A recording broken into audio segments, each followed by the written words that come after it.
Now I'd like to welcome to the show Samuel Gregg, a distinguished fellow in political economy.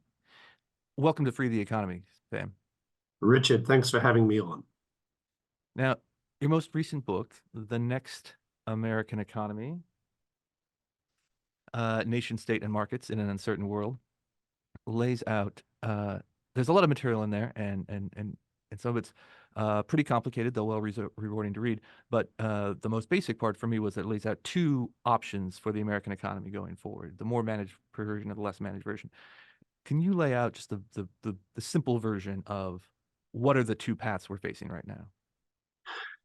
Well, Richard, I think that the two paths are essentially what I call state capitalism on the one hand, and the other is what you might call a free market economy within the context of what an older tradition calls a commercial republic. By state capitalism, I don't mean literally command economies of the type that we saw in the Soviet Union during the 1960s and 1970s, et cetera, and which, of course, fell apart in the late 1980s. That's not what I'm talking about. I'm talking about the state taking a proactive role in an economy that still pays some attention to market exchanges, that still places some value upon things like private property and rule of law, but nonetheless holds that a great deal of economic life must be directed by the state from the top down, primarily by obviously elected governments, but heavily advised by what you might call technocrats, to try and produce outcomes in particular segments of the economy that might not otherwise be delivered by markets. It's also heavily underpinned by the idea that there are certain goods that markets will not realize, or they believe markets will actually help to corrode unless there is proactive intervention by the state in the interests of promoting certain social goals, whether it's things like the particular economic development or parts of a particular country like the United States, or whether it's particular demographic groups within the United States. Blue-collar working class people is a very good example of the type of group that they have in mind. So again, it's not a top-down command economy. It's much more a type of mixed economy in which the state plays an overall directive role, but also plays a role in trying to shape particular outcomes in particular parts of the economy.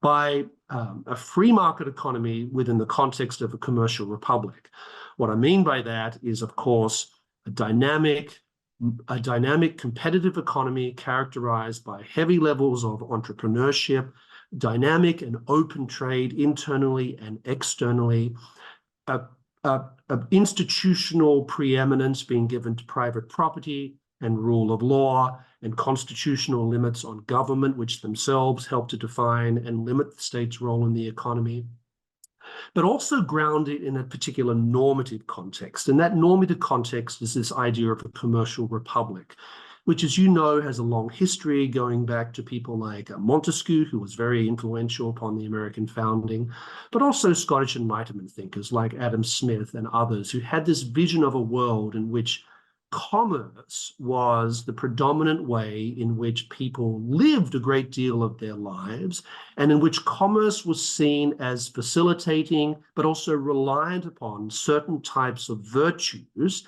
and certain norms and certain institutions that themselves were good, even above and beyond the ways in which they facilitated commerce and economic flourishing. So that's the basic division that I think America is facing. And it's a division I think that's faced by many Western countries right now. And I'm not one to say that we're on a tipping point, or I think that language tends to get over-exaggerated. But it does seem to me that over the past couple of decades, we've shifted much more away from this vision of America as a free economy with a commercial republic, and much more towards this idea of state capitalism. And it's not just coming from the left. As you know, a lot of this is also coming from sections of the right as well. Yes, and so there's an interesting distinction here between the descriptive and the normative. So Yes. we can understand these two paths and two general systems, and we can also say that we think one is better than the other for certain reasons.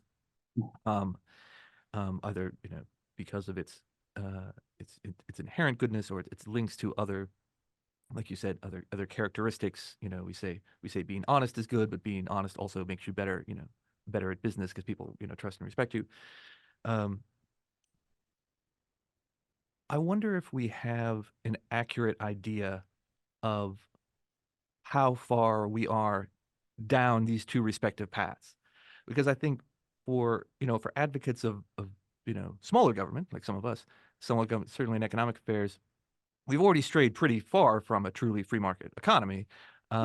Yet the United States is still considered by a lot of people, both its supported patriotic Americans and its socialist critics, is it's sort of stereotyped as this poster child for laissez-faire economics and social Darwinists, social policy and things like that. Um, and so, one, I wonder if both its supporters and its detractors really have an accurate idea of to what degree we are a mixed economy in the first place. But also, I think this potentially creates a perverse incentive. And I think we've seen this in a lot of policy debates, certainly going back to like Obamacare, for example, in terms of healthcare, where we have a lot of negative outcomes in our economy, things like, increasing real dollar costs for things like housing and education and healthcare. And because there's a stereotype of America as this like free market beacon, all of those things get blamed on capitalism and market economics. Whereas the actual reason why we have a lot of those negative economic outcomes is because of interventionist government policies. But because most people don't think of the US as being heavily interventionist, they blame it on the market, even though we're not actually allowing the free market to work. So I wonder, either sort of in the world of, even in the world of like elites, sort of academics and experts, but even just in terms of general public knowledge and public opinion, how accurate an idea do you think we actually have about how free market or not free market the American economy it actually is right now? Yes, well, when I'm outside the United States, I'm sure you've experienced this as well. You'll hear people refer to the United States economy as this radical laissez-faire set of arrangements in which there is no provision for public health care, in which social security is non-existent, in which there's a type of dog-eat-dog approach to economic life, etc. And the state is basically this type of night watchman. Well, that's just simply not true. It's simply not true. Unfortunately, there are considerable numbers of Americans who also buy into this mythology of what they imagine the American economy to be like. They'll use very similar language about the way that they think the American economy operates. They'll talk about corporations being out of control. They'll talk about a labor market that is ruthless in the way that it treats workers, etc. And I think if you look at some very basic indicators, whether it comes to things like the increase in the federal code of regulation, something that I know CEI pays a great deal of attention to, whether it's things like the growth of the administrative state, whether it's things like the expansion of particular benefit programs for entire segments of the population, or even when it comes to people's expectations of what they think the state should do in the economy. We are so far removed from this ideal of what I'm calling a free market economy within the context of a commercial republic. We are so far removed from that. And as I think your remarks highlight, we've been away from that model for a very long period of time. I just don't think you can take into account the effects of something like the New Deal, and maybe even worse, the Great Society programs of the 1960s. These have had a transformative effect upon the United States economy and shifted it very far away from this idea of a relatively free, dynamic market economy. We are very much a mixed economy. And a lot of Americans now who will often articulate the rhetoric of free enterprise and profit-seeking and all these good things, when it comes down to it, they have certain expectations about what the state should be doing in the economy, which are much more about realizing economic security via the state rather than promoting the types of conditions that are necessary if you're going to promote economic liberty and a dynamic, competitive economy. So all the empirical data, I think, shows very clearly that we are not lined up at all with this idea of a free market economy.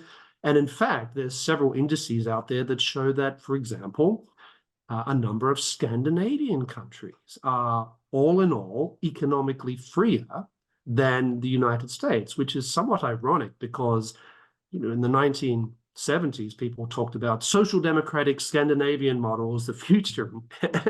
And it's ironic and sad at the same time that our economy is in many respects less free than some of those particular economies. So when you take that into account, I think you start to see that this language of we live in a society characterized by market fundamentalism is so far removed from reality that we should be calling out people who use this language all the time to describe the United States and say, no, actually, the United States is much closer to the type of economy that you want than perhaps you're really willing to recognize.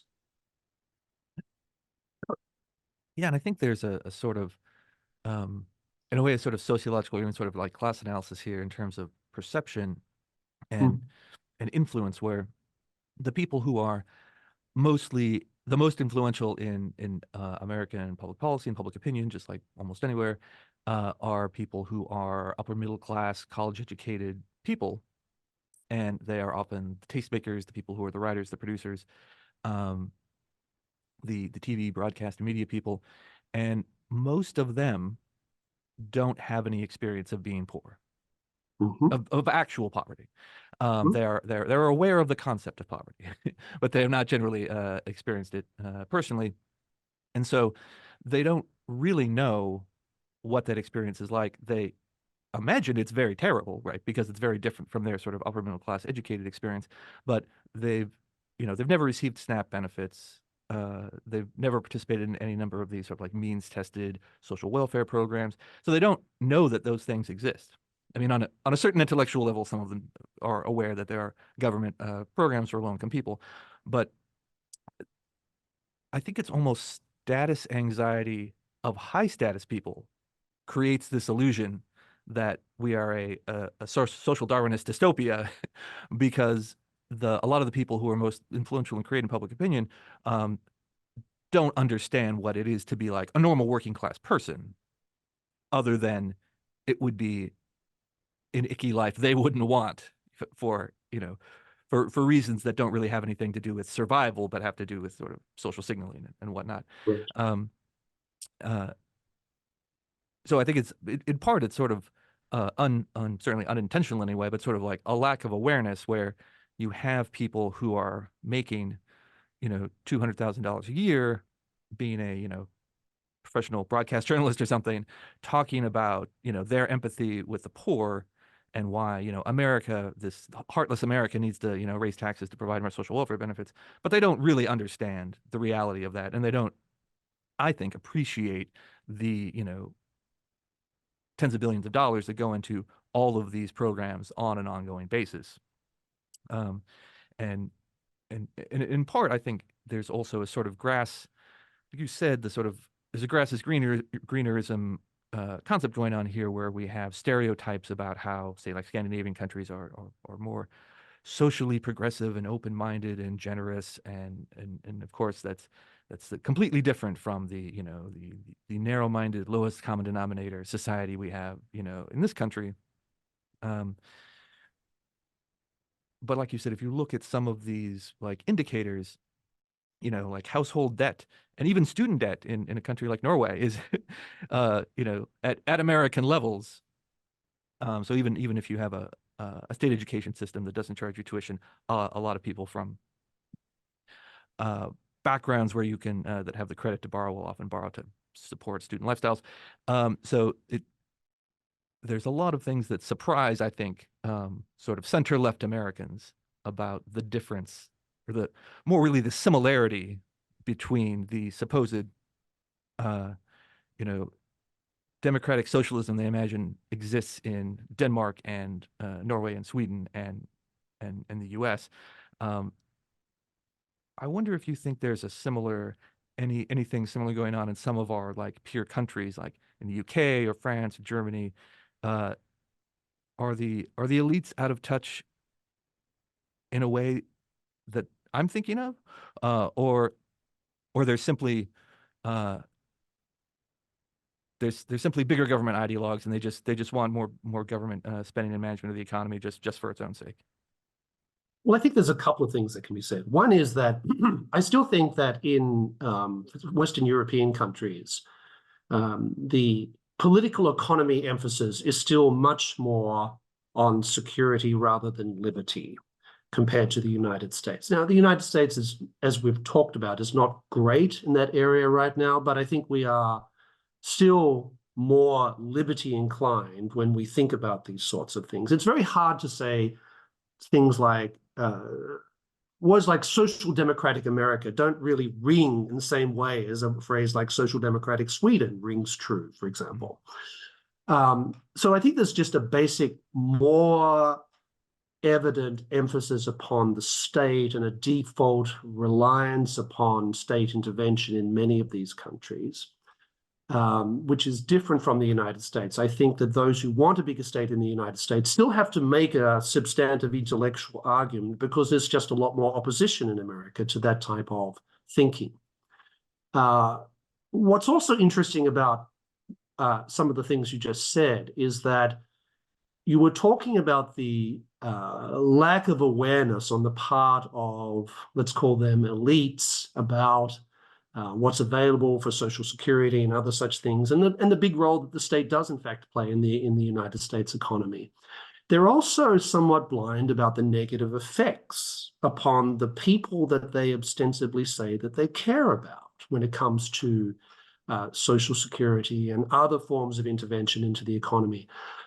There are scholars, some of whom I cite in my book, who have pointed out that if you want to understand why a good number of young, white, blue-collar working class men between the ages of, 18 to 35 are not working, it's because they are able to string together enough forms of direct Social Security payment in some different way that makes it economically viable for them to live the lives that they do, whereby they're basically checked out of the workforce. And this is also starting to manifest itself among young women from similar backgrounds as well.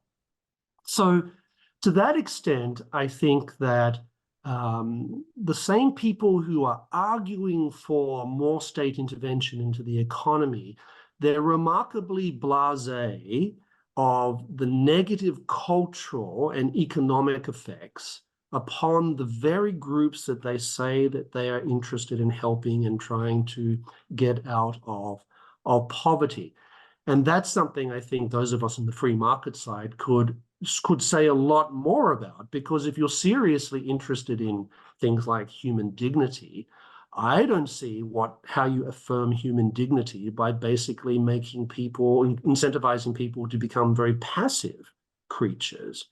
Because one of the things about the United States, which has always been commented upon by external observers, is how Americans are much more drawn towards economic creativity, towards entrepreneurship. And people like Tocqueville pointed this out when he came to the United States in the 1830s. Or Jacques Maritain when he came to the United States in the 1950s. Two different people from at different periods of time, nonetheless remarking how strongly this entrepreneurial, economic, creative dimension of the American economy and American life was. And I worry that many of the programs that some of our friends on the left would like to see extended will only have a dampening effect upon this particular dimension of American economic life, which has very much characterized it from the beginning. I mean, America is still, by most of the indices I've seen, still by far the most entrepreneurial country in the world. That's despite all the other problems that we have. We still have the highest level of entrepreneurship compared to other countries. But that entrepreneurship has also been on the decline. in the United States. Now, the reason why we are still doing comparatively better is because other countries are doing even worse than we are.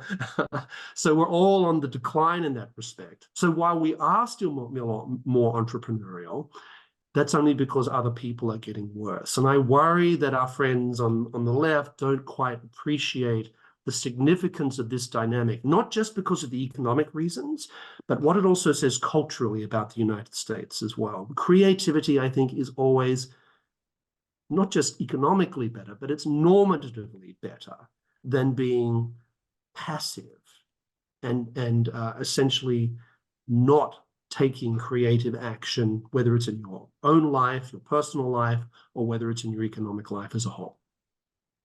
Yeah, and I think, I mean, this is something that conservatives have criticized about, progressives, people on the left for decades, which is you can't subsidize your way to societal success, right? The way to lifting up the poor is not to give them perpetual handouts. And lots of thinkers, from people who are more traditionalist, people who are more neoconservative, all sorts of people across the gamut on the sort of like the right side of the spectrum have written quite a lot about that. And certainly that's something that underpinned a lot of specific policy changes, like in the 1990s. We had welfare reform with the Republican Revolution, when Newt Gingrich became Speaker of the House of Representatives in the 90s. And even, when Bill Clinton said famously in State of the Union address, the era of big government is over, that was this big sort of sea change.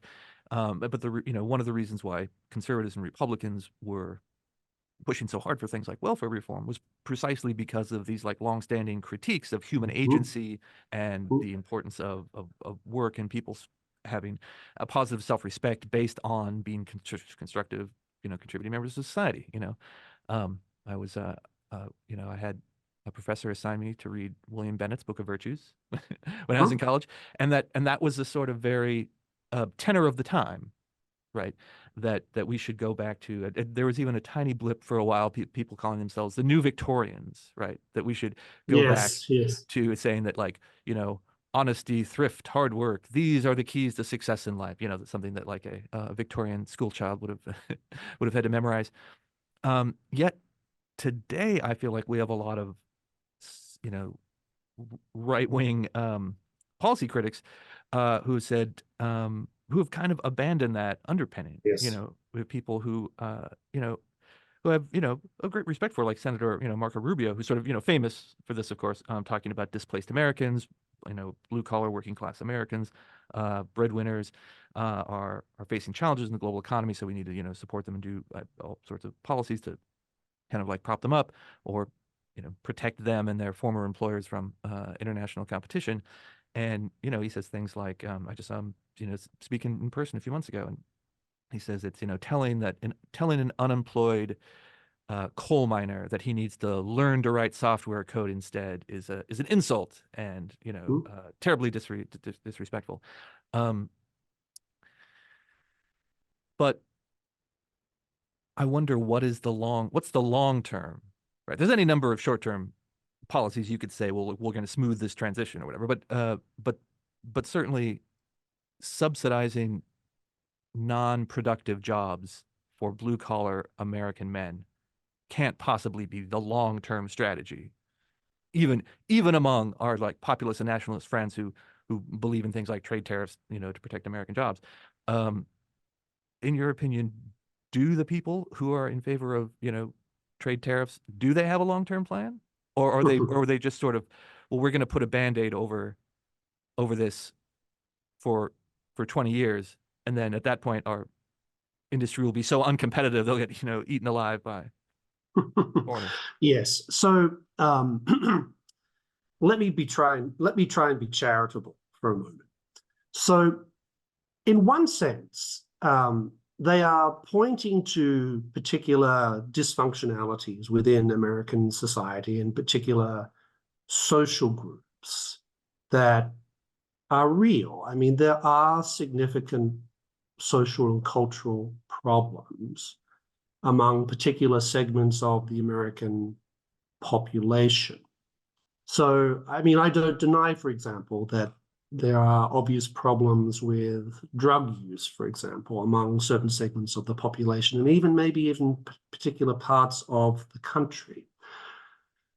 So I think acknowledging that, I think, is important. But an industrial policy or a tariff is not going to solve that problem, because I think the causes of those problems, I often say, go far beyond questions of material sustenance and things like that. And work is surely part of the solution to that. The problem with using government to subsidize work or create work-made schemes, or in trying to use interventionist measures to effectively maintain in place particular types of employment in the United States, in the face of competition, both internally, domestically, and also externally. For one thing, I think it's not particularly dignified to keep people in jobs that are not productive, and people don't have a desire for the products that are produced by particular types of jobs. I think that's basically paying people to just go through the motions of work, but there's no one who's actually valuing the work as expressed by consumer preferences and what they buy and what they don't buy. So that's one thing. The second thing is that these policies in the long term, which is to get to the substance of your point, we know they don't work. We know that in the long term, industrial policy results in a lot of taxpayer dollars and being spent, and lots of regulations being put in place that in the long term are not going to stave off the inevitable changes that happen both when you have entrepreneurship going on and when you have competition going on. So I think in the long term, these policies that are being proposed by economic nationalists on the left and the right, they're basically storing up long-term problems. So I will say, I've often said to some of these people, why would you be encouraging people to go into particular types of work that are simply not going to be around in 20 years' time? Why would you be setting up people for getting to the age of 50 and suddenly discovering that that particular industry or that particular factory has closed? And it's much more difficult to adjust when you're older to these types of changes in economic life.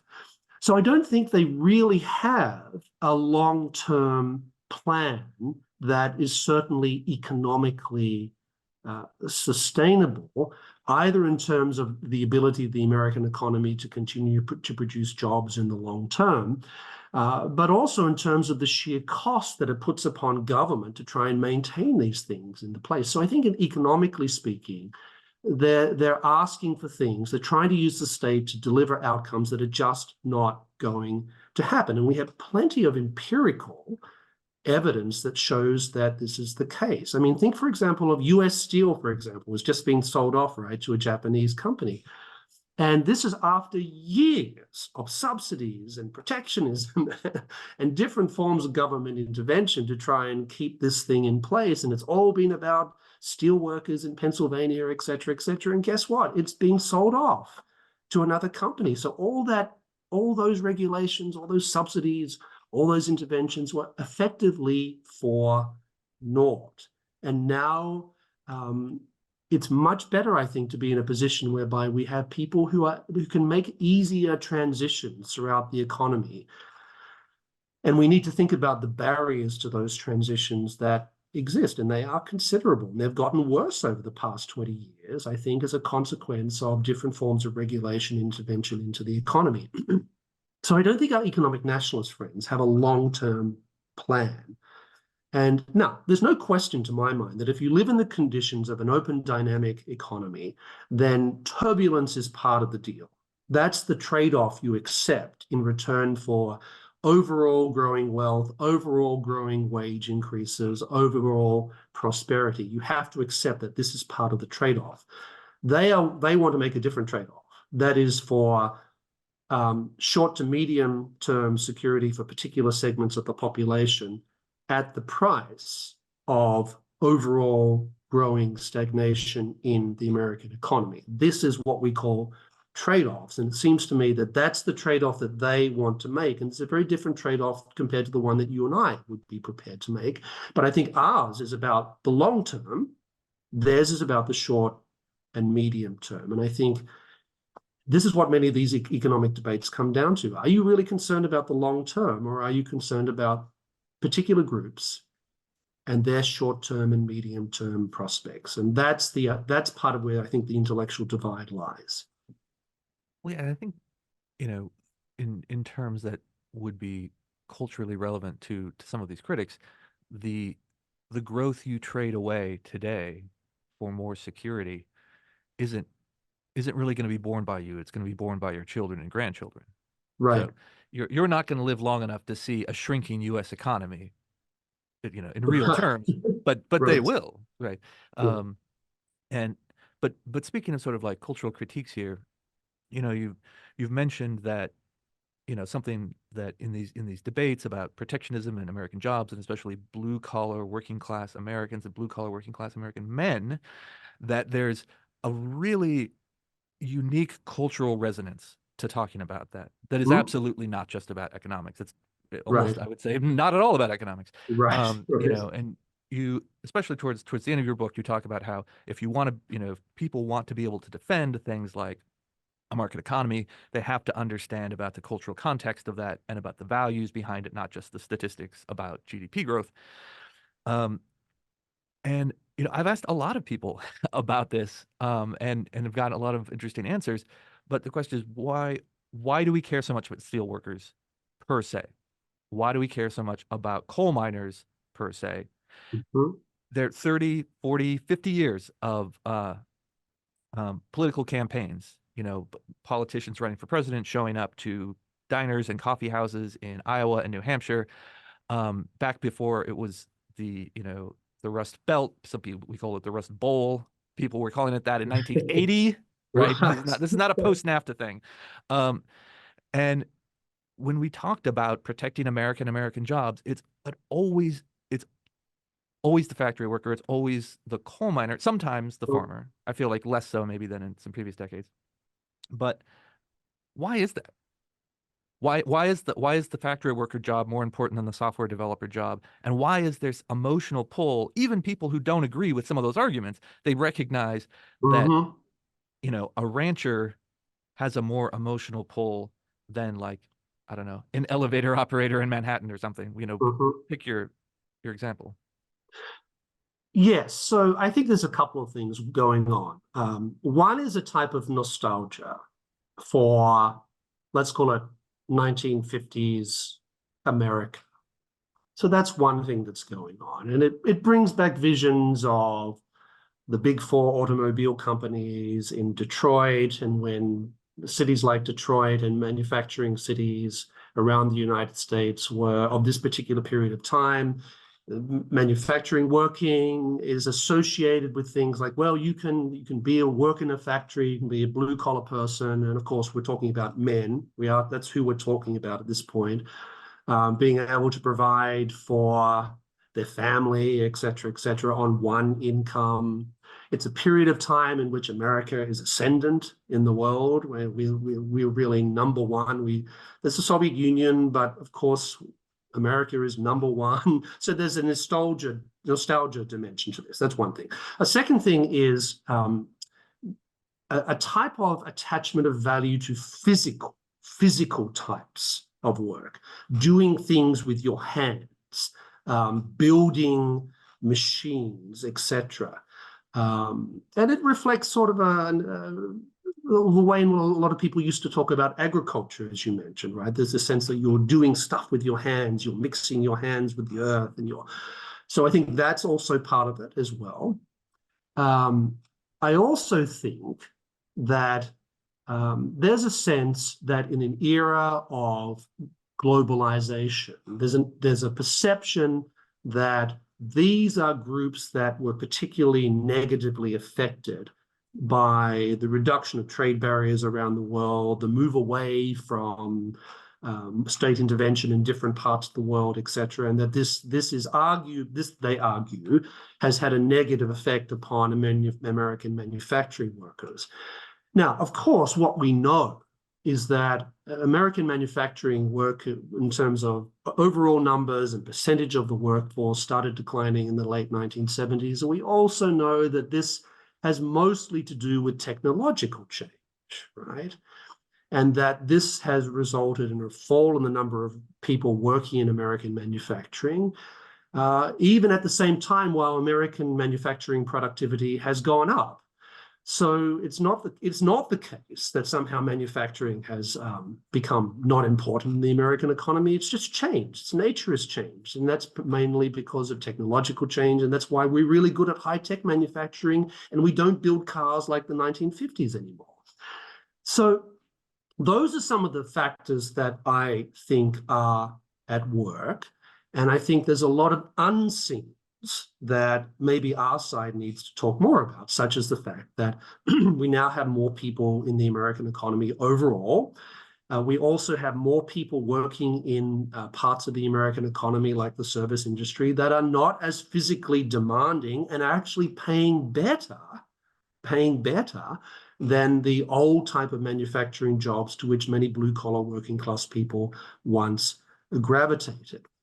So I think these are some of the factors that are involved. It's also tied closely to something we mentioned before, which is this concern about blue-collar working class American males. I think that's also part of the dynamic that's driving this. But as I said before, I don't think what's happening to that particular segment of the population has much to do with economics per se, and I'm not sure there are economic solutions to that, because I think these are very much cultural and social problems that there are not particularly good materialist solutions to.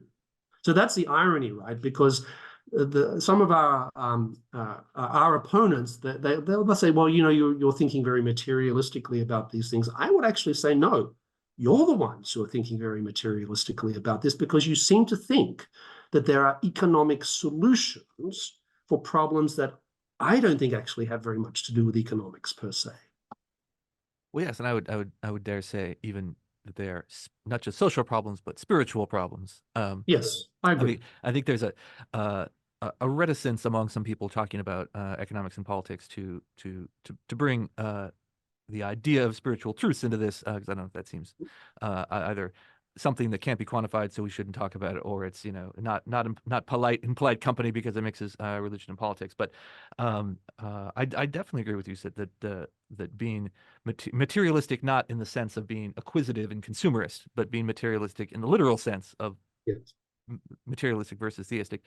Um, and the and as you're talking about the changing in manufacturing employment, I thought about one, another example, which I think you actually mentioned at one point in the Next American Economy, which suggests that maybe we're not being the problem with this analysis is not that it's nostalgic and we're looking too far in the past, but maybe we're not looking far enough into the past, which is, before manufacturing became the sine qua non of, what the heart and soul of the American economy, and the thing we pay most attention to, and things like manufacturing employment.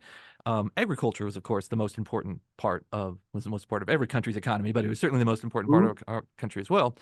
Right. That in 1800 there were 90+% of Americans were working in agriculture in one way or another, and I don't know if you looked at the latest Bureau of Labor Statistics numbers, but it's a lot less than 90% now. Yeah. Right. And that's been the case for a long time. Right. And so Right. and now it's I think they measure it a couple different ways. People who work on farms, and then Right. people who work for, like, tractor manufacturers, even though it's not on a Mhm. farm. But if you were, you look at people who are working directly on farms, it's like 3% of the economy. So it's gone from like 95 to 3% during the course of American history. But if you apply the analysis that we're hearing from, like, populist economics proponents about manufacturing, they would say all of those good farm jobs were destroyed. The yeoman Right. farmers of yesteryear depended on those farm jobs to support their families, right? Right.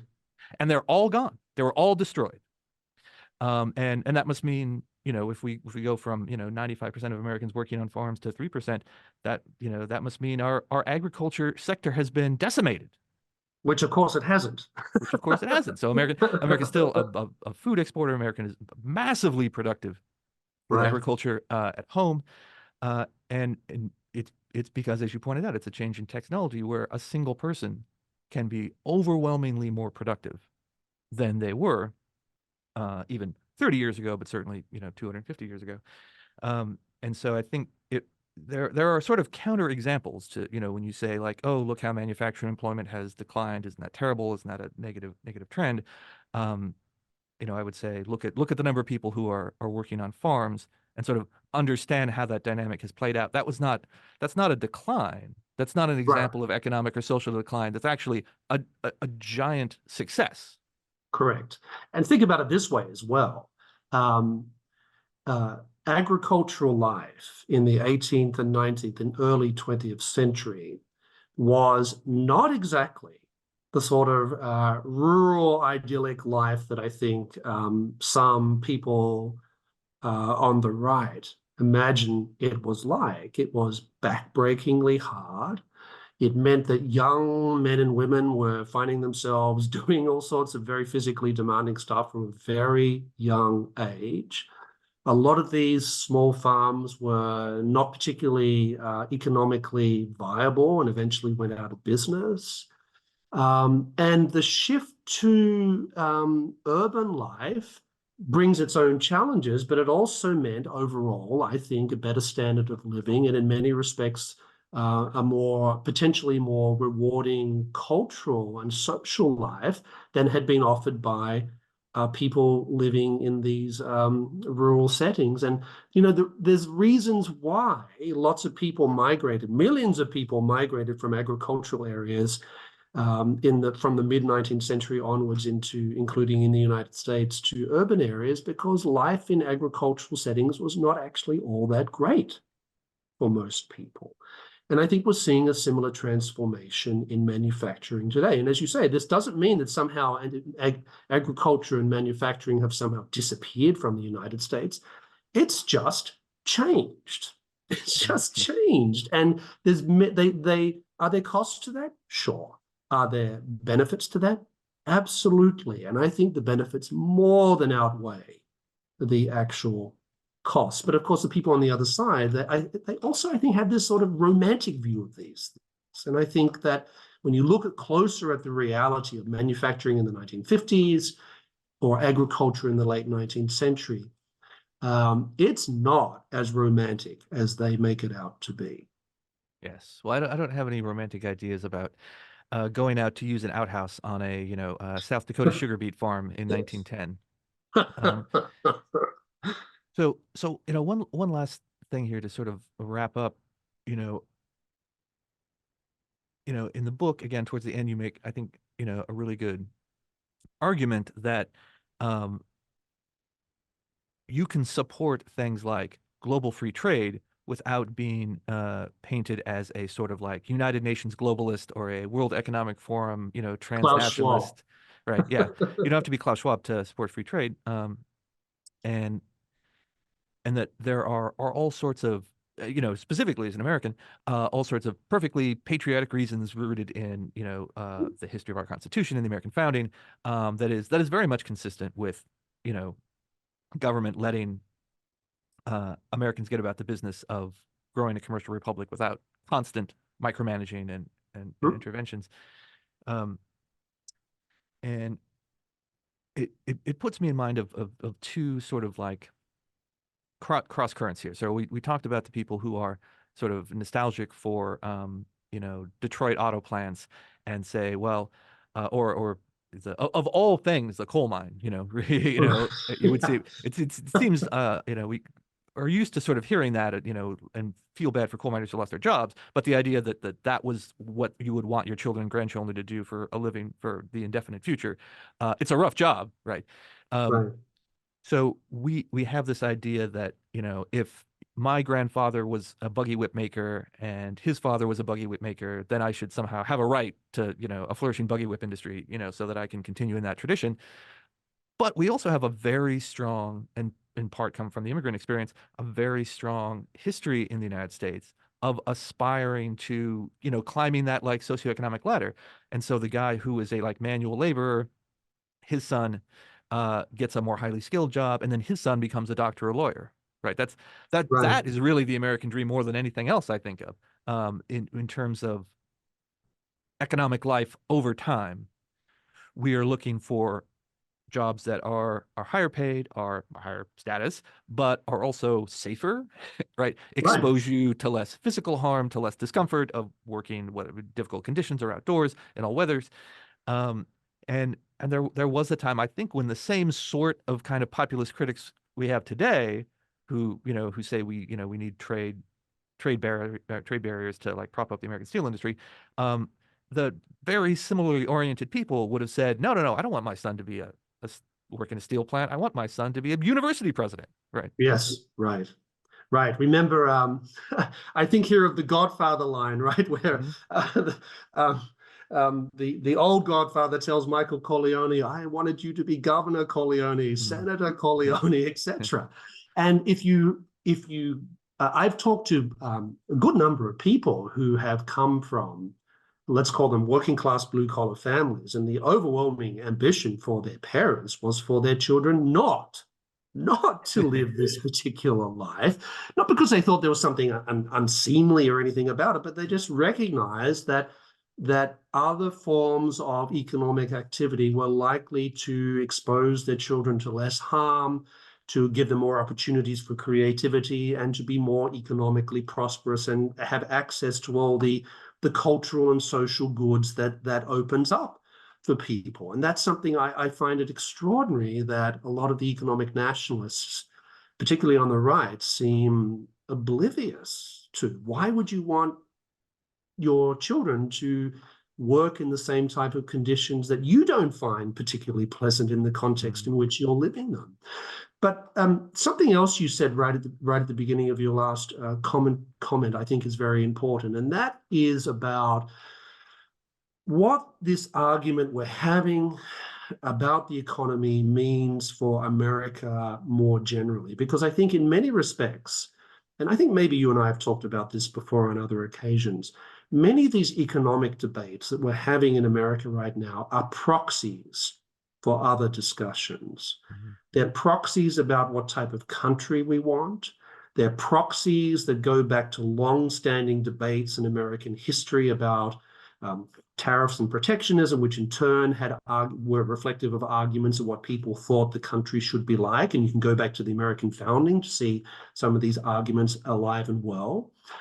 But it also, I think, comes back to whether Americans take the ideals of self-government and the constitutional and political limitations that go along with that, whether they take these seriously. And it seems to me that uh, parts of the left, if not most of the left, long ago gave up on those sorts of things. But we're now facing a situation whereby some parts of the right have also more or less given up on all that. And so one of the reasons I think that organizations like CEI and others that are doing such good work in this area and pushing back against regulation and calling for a return to these ideals of limited government, it's not just an economic fight. It's a political fight, and it's a fight about what we think this country is supposed to be about. And I happen to think that America's ideals and destiny are very much wrapped up in this idea of a commercial republic, and those on the other side of the debate have a very different vision of what they think America should be. And it comes back in many respects to arguments about history and even more deeply about principles and norms. And maybe that's something that those of us who believe in free markets need to get better at, is to argue these cases on the grounds of not just good economics. That's obviously part of it, but we need to be making strong normative arguments, because our opponents seem to focus on those things and they're very adept at doing it. And maybe that's something that we need to complement our strong empirical bent with. Excellent. Well, that's a lot of hard work, but I think we're ready for Yes. it. Well, Sam, thank you so much for being with us. Before we go, where should people find all of your insights online? Well, thanks for that opportunity for publicizing my book. It's The Next American Economy. It's easily available online at Amazon.com. I'm pleased to say it's still selling well, so I'm very happy with that. But I think if you go to the American Institute for Economic Research's website, you'll find plenty of material that I've written, but also many of my colleagues that who are doing fantastic work on economic liberty, who are doing fantastic work on things like monetary economics and monetary policy. I think that's where you'll find most of our work that is trying to advance many of the same ideals that the Competitive Enterprise Institute is trying to advance, which is very much the ideal of a free society that also takes virtue seriously. All right, Sam. Thanks so much for being with us. Thank you.